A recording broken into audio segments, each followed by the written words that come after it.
All right, so this morning was a project dealing with drone photography and drone video. So in this video, I want to share with you tips and tricks to take better drone video.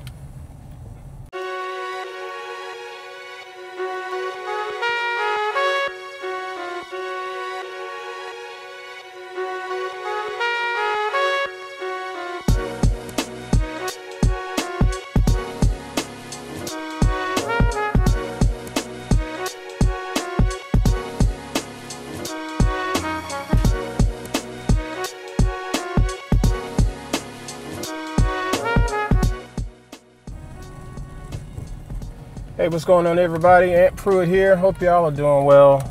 I'm unbelievable as always.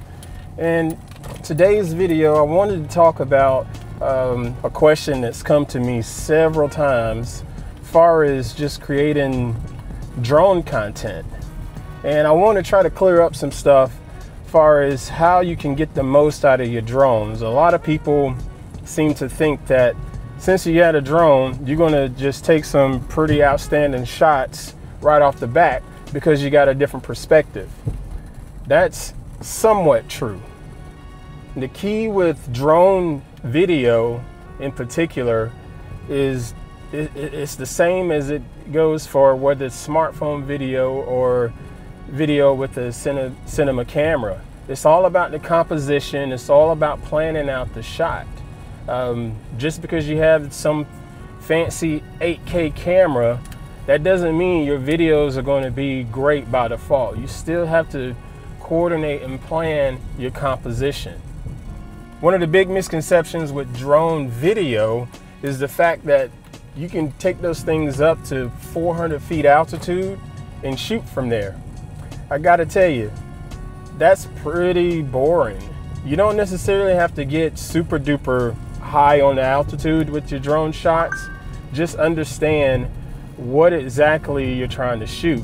Sometimes just getting at about 50 feet works really, really well.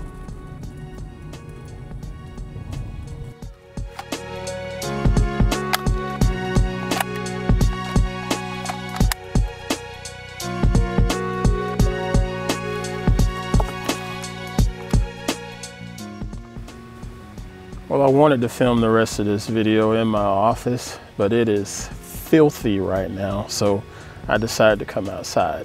And now all of a sudden that I come outside, it decides to get windy and all of the airplanes are wanting to take off on a tight schedule right now, so sorry about the wind noise. I at least put the little fuzzy dead cat on my microphone, so hopefully that helps. But anyway, back to it.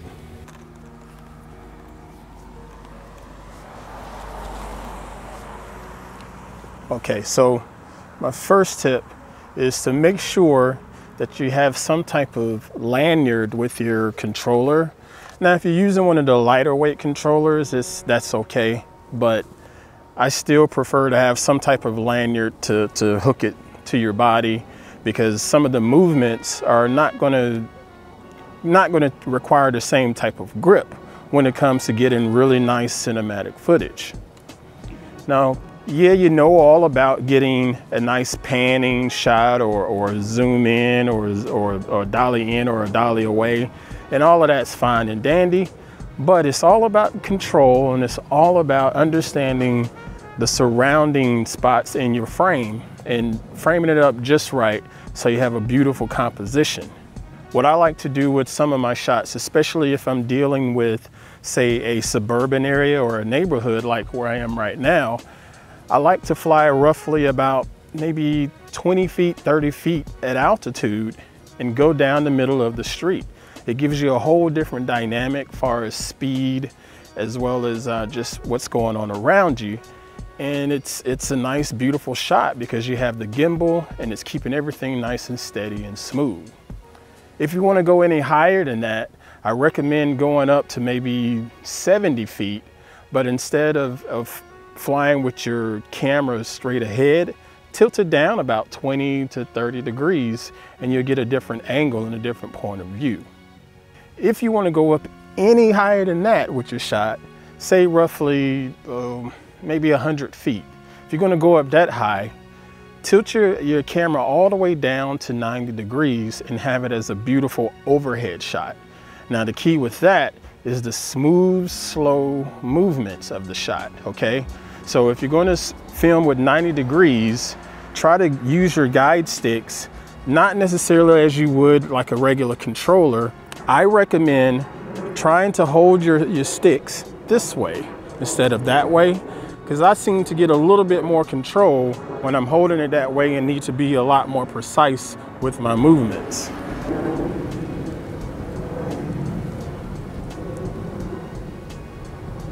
Stupid wind. Holding your control sticks like this instead of the typical gamer's way is really useful when you're doing a orbit shot, because a lot of times you can set up the automatic mode on these drones to do an orbit, and sometimes the camera will get to a certain point and just jerk just ever so slightly.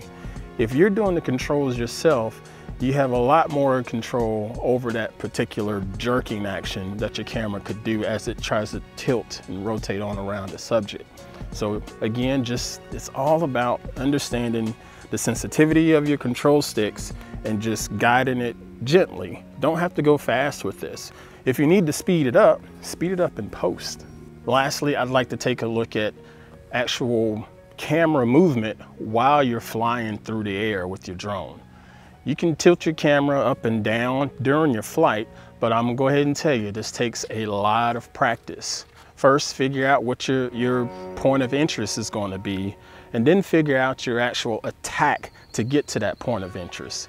A common move that you'll see nowadays is as you're flying above something, when you're going above it, your camera is tilting up or tilting down, giving it that whole parallax effect. This could be done fairly easily, but again, you just need to take some time to practice that movement, because you don't want your camera tilt to be too fast or too slow. You don't want your navigation to be too fast or too slow. Here's an example of me using this particular movement from, I don't know, maybe a year or so ago, but it's right nearby at the river, just flying over the trees. But just the way I went above the trees and tilted the camera gave it a whole different effect and made it a lot more pleasing to the viewer. Okay, that's it. I'm gonna go out here and fly a little bit more right now, and just to kill some time, but I hope these tips have been very, very helpful for you all. I appreciate all the continued support from my Patreon members. Thank you for all of the love. If you enjoyed this video, be sure to hit the share button and the like button and the subscribe button. I really appreciate that. Thanks to the Pruitt army that have been jumping in and subscribing and checking out my videos here recently. You guys are really great. I really do appreciate your love. All right, have yourselves a good Friday. Stay tuned for the next live stream on the channel as well. I'll catch you guys later on. Thanks for watching. See ya.